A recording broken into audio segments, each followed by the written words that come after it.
자, 2번. 종단적 조사에 관한 설명으로 옳지 않은 겁니다. 조사 대상을 일정한 시간 간격을 두고 2회 이상 관찰하는 조사를 말한다 그랬어요. 자, 일정한 시간 간격이라는 말이 있고요. 아주 중요한 힌트죠. 이 종단하고 대비가 되는 거 횡단이겠죠. 횡단. 횡단 조사는 일정한 시점에 한 번 하는 거.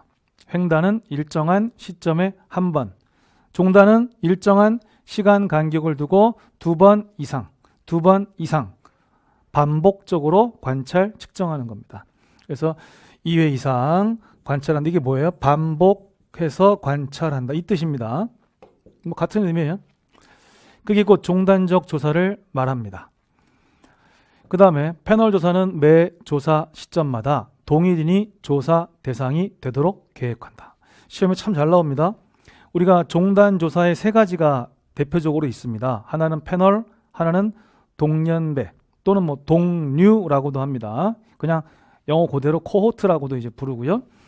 그 다음에 또 하나가 경향조사 또는 추이조사라고도 하죠. 트렌드를 파악하는 조사. 일단 이 패널의 가장 중요한 특징은 조사 대상자를 바꾸지 않는다는 겁니다. 그래서 동일인 포인트죠.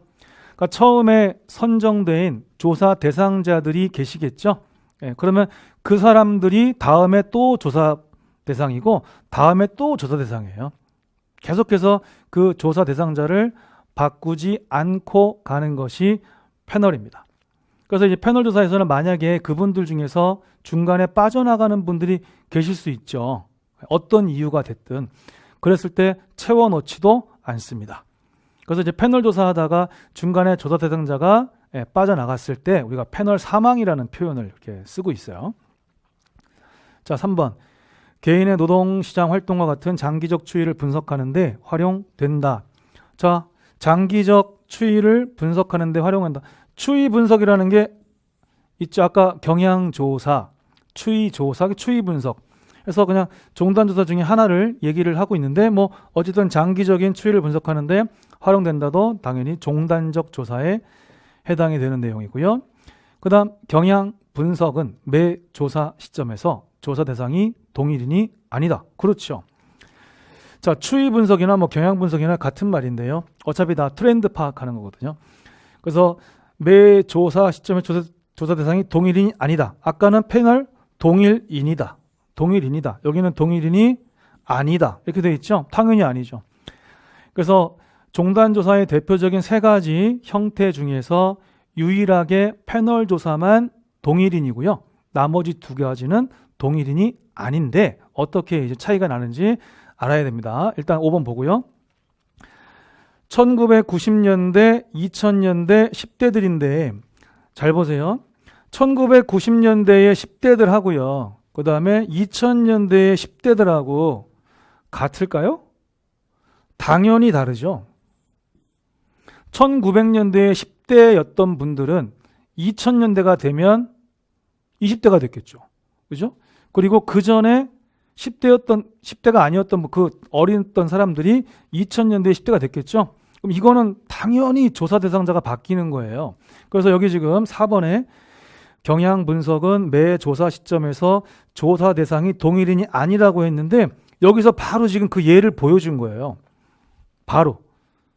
그래서 90년대의 10대들이었다. 그들과 2000년대의 10대들이었다. 그러면 10대들 같은 사람 아니야? 큰일 나죠.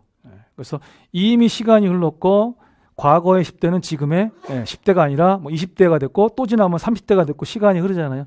그래서 이게 지금 경향조사의 예를 보여주고 있어요. 근데 여기 지금 뭐라 그랬어요? 동류 집단이라고 하죠. 이게 코호트, 동년배 집단, 동류 집단 이거거든요. 이게 달라요. 그래서 시험에서 이 경향 분석과 동년배 조사 이 두 가지를 비교를 못하는 경우가 많더라고요. 자, 제가 다음 빈 페이지에서 한번 예를 들어볼게요. 거기 지금 우리 해설에서 봅시다. 종단조사 보세요. 해설. 자, 책을 2,000명까지 무료로 드리기로 약속을 해놨습니다. 거기 지금 패널 조사에서 보면은 동일한 대상을 일정한 시차를 두고 조사하는 것으로 조사 주제와 조사 대상이 모두 바뀌지 않는다. 맞죠? 동일인 됐고, 그 다음 동년배는 뭐라고 되어 있습니까? 진한 글씨, 일정한 연령이나 일정 연령 범위 내. 자, 일정한 연령도 좋고 일정한 연령 범위도 좋고, 예를 들어서 뭐 1980년생 이렇게 해도 좋고, 또는 뭐 1980년대생 해도 좋고, 다 어쨌든 뭐죠? 일정한 안에 들어가는 거죠. 또는 뭐 일정 조건에 해당돼도 상관없어요. 뭐 386 세대, 뭐 486 세대, 뭐 N 세대, S 세대, 뭐 이런 식으로 X 세대 등등 상관없습니다. 어쨌든 그 안에만 들어가면 그 사람들이 다 동류, 동년배가 되는 겁니다. 근데 할 때마다 바꾼다라는 뜻이에요. 한번 예를 볼게요. 자, 이 사람들이 지금 다 어떤 조건인지 어떤 연령대인지 모르겠지만 다 여기 안에 있는 사람들이 전부 동년배라고 칩시다. 예, 그래서 동년배 조사 대상이죠. 자, 예를 들어 갖고 뭐 2020년에 한 번 하고 2025년에 한 번 하고 뭐 2030년에 한 번 하고 하여튼 뭐 이렇게 2번 이상 하겠대요. 근데 처음에 예를 들어 가지고 이때 조사할 때 요 사람하고 요 사람하고 요 사람하고 조사 대상자가 된 거예요. 같은 연배에서 뽑았죠. 그렇죠? 근데 2025년에 할 때는 이 사람들은 조사 대상이 아닙니다. 왜? 이 안에서 다른 사람을 뽑아야 되거든요. 그래서 2025년 할 때는 이 사람하고 뭐 이 사람하고 이 사람하고 됐대. 같은 연배에서 지금 일정한 범위 내에서 뽑았지만 다른 사람 뽑았죠? 이런 식으로 하는 게 동년배 조사입니다. 동년배 조사. 이거 이해해야 돼요. 저는 지금 이 그림으로 한번 예를 들었지만 여러 가지 예를 들어드릴 수가 있어요. 자, 요거고요. 그 다음에